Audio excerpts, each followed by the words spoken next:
Mukunda jewellers మొట్టమొదటి factory outlet లో chain Mela అన్ని చైన్స్ మీద ఫ్లాట్ 4.99% VA. ఈ ఆఫర్ సెప్టెంబర్ 6 నుంచి 14 వరకు. ఆఫర్ అన్ని శాఖలకు వర్తిస్తుంది. విచ్చేయండి ముకుంద జ్యువెలర్స్. భారత 15వ ఉపరాష్ట్రపతిగా సిపి రాధాకృష్ణన్ ప్రమాణ స్వీకారం చేశారు. ఉదయం 10 గంటలకు రాష్ట్రపతి ద్రౌపది ముర్ము ఆయనతో ప్రమాణం చేయించారు. ఈ కార్యక్రమానికి ప్రధాని నరేంద్ర మోదీతో పాటు కేంద్ర మంత్రులు, మాజీ రాష్ట్రపతులు, ఉపరాష్ట్రపతులు, AP CM Chandrababu Naidu, deputy CM Pawan Kalyan సహా ఎన్డీఏ పాలిత రాష్ట్రాల సీఎంలు, ఇతరులు పాల్గొన్నారు. భారత 15వ ఉపరాష్ట్రపతి ప్రమాణ స్వీకారోత్సవం రాష్ట్రపతి భవన్లో జరిగింది. ఉదయం 10 గంటలకు రాష్ట్రపతి ద్రౌపది ముర్ము సిపి రాధాకృష్ణన్తో ప్రమాణ స్వీకారం చేయించారు. ఉపరాష్ట్రపతి సిపి రాధాకృష్ణన్ ఎర్ర కుర్తా ధరించి దేవుని సాక్షిగా ఆంగ్లంలో ప్రమాణం చేశారు. ప్రమాణ స్వీకారం తర్వాత రాష్ట్రపతి ద్రౌపది ముర్ము ఆయనకు అభినందనలు తెలిపారు.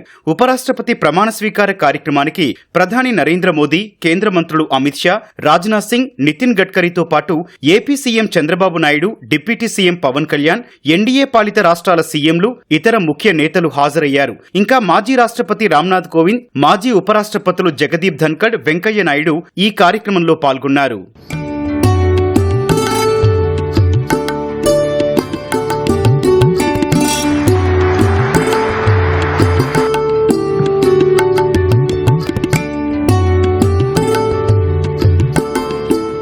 ఉపరాష్ట్రపతిగా ప్రమాణ స్వీకారం చేసిన తర్వాత సిపి రాధాకృష్ణన్ రాజ్ఘాట్ ను సందర్శించారు. జాతిపిత మహాత్మా గాంధీ సమాధిపై పుష్పగుచ్చం ఉంచి నివాళి అర్పించారు. కాసేపు అక్కడే కలియ తిరిగారు. అనంతరం రాజ్యసభ చైర్మన్ గా సిపి రాధాకృష్ణన్ బాధ్యతలు చేపట్టారు.